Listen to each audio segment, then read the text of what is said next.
No dia em que se completam 38 anos da morte de Elvis Presley, o Domingo Espetacular traz uma entrevista com um brasileiro que estava lá naquele 16 de agosto. Um médico recém-formado que ajudou na necrópsia do rei do rock e garante, Elvis chegou morto na emergência. Mas ele também tem uma boa notícia para os fãs. O corpo não tinha sinais do uso de drogas.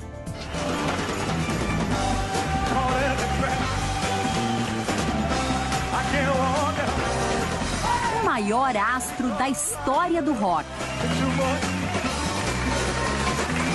Um médico brasileiro de 30 anos.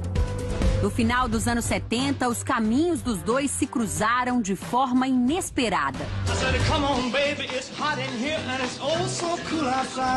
O doutor Raul Lamin comprovou o que uma legião de fãs em todo o planeta tenta negar até hoje. Ele garante, o rei do rock está morto há 38 anos.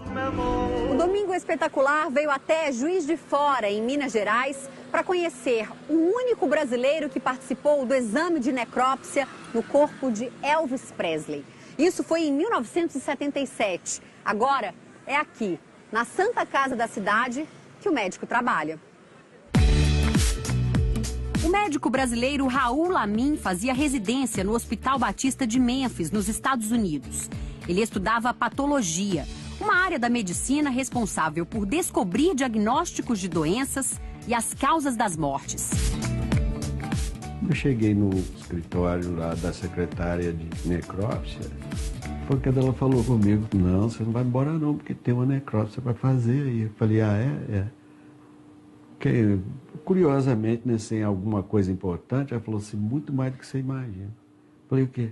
É o Elvis Presley.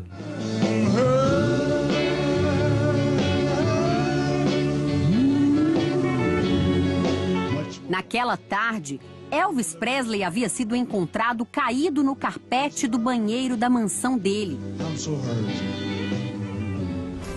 Aquele seria o primeiro plantão do ano do Dr. Raul. Um dia inesquecível. Quando ele chegou, viu que ele estava morto. Até que alguém lá, dizem que foi um atendente lá na emergência, que falou, meu Deus, é o Elvis Presley. Aí eles foram lá atender, tentar ressuscitar, mas já estava mesmo morto. As tentativas desesperadas não adiantaram. Em poucos minutos, todas as atenções do mundo estavam voltadas para a sala de necrópsia, exatamente onde o Dr. Raul trabalhava. Tinha muita gente do lado de fora, tinha esses carros de reportagem, desses canais de televisão americana. Polícia. Polícia também.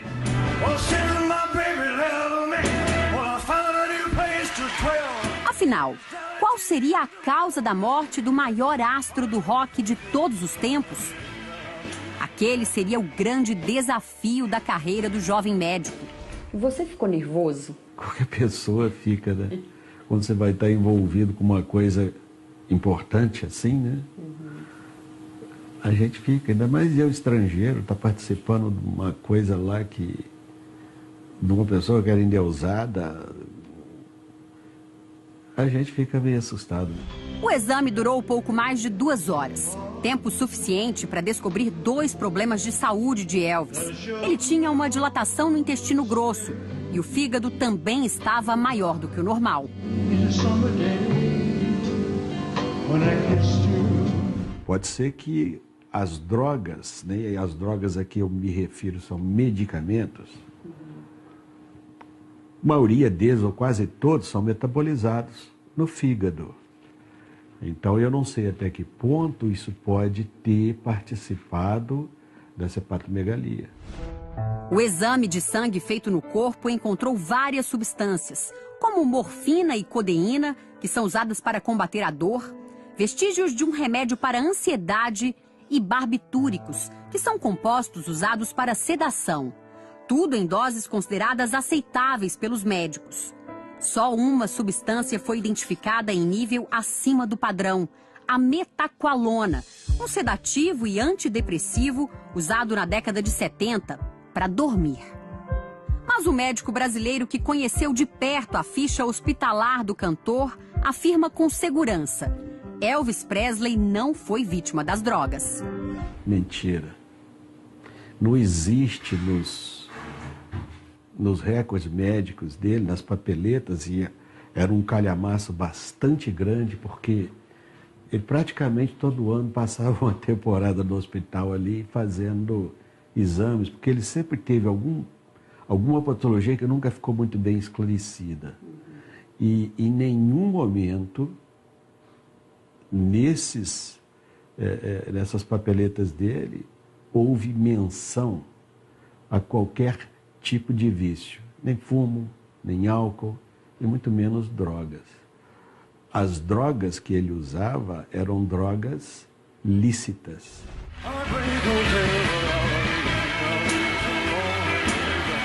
Elvis Presley pavimentou a estrada da fama quando surgiu nos anos 50.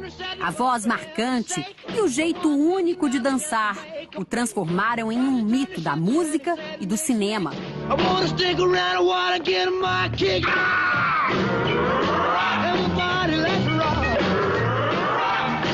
Mas nos anos 70, Elvis Presley amargou de sabores na vida pessoal e começou a ter sérios problemas de saúde, nunca divulgados com clareza. A medicação que tomava à base de cortisona deixava o rei inchado, acima do peso e muitas vezes deprimido.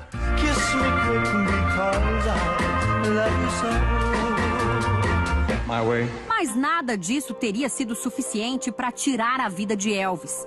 Segundo o médico, o cantor morreu por falta de oxigênio, provavelmente depois de cair com o rosto no carpete, por causa do sono provocado pelos remédios. O aspecto que ele tinha era de uma pessoa que teve déficit respiratório, quer dizer, asfixia praticamente.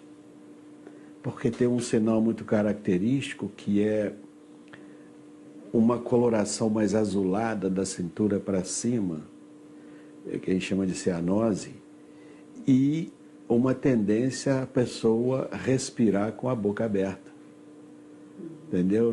Na ânsia de buscar ar.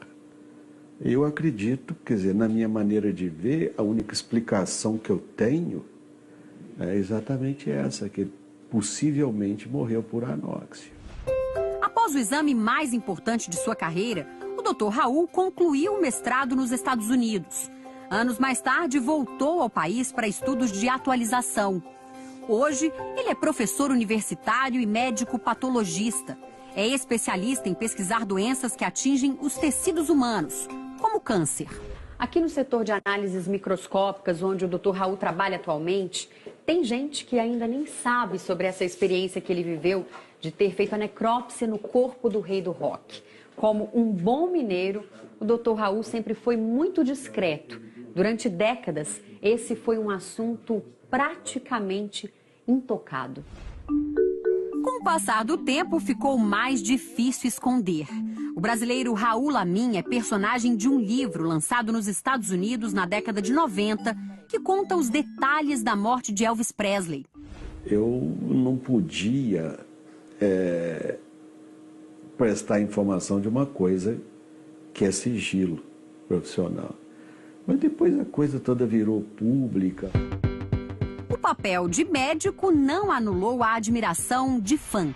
O Dr. Raul tinha planos para ver o rei do rock em cima do palco. Ele estava programado para fazer um show em Memphis e que seria a primeira vez que ele ia fazer alguma coisa ali. Mas aí aconteceu a fatalidade, ele morreu e nós não tivemos a oportunidade de vê-lo. Naquele dia, o trabalho foi mais triste. A gente fica chateado porque tem certas pessoas que a gente prefere que não morressem, né?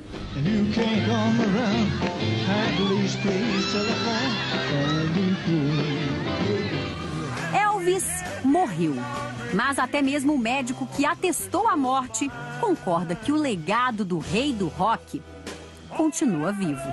Fisicamente ele morreu, mas eu acho que espiritualmente, ou a música dele, não sei se morre, não. Então, o corpo foi, mas a música ficou. Are you lonesome tonight? Do you miss me tonight? Are you sorry?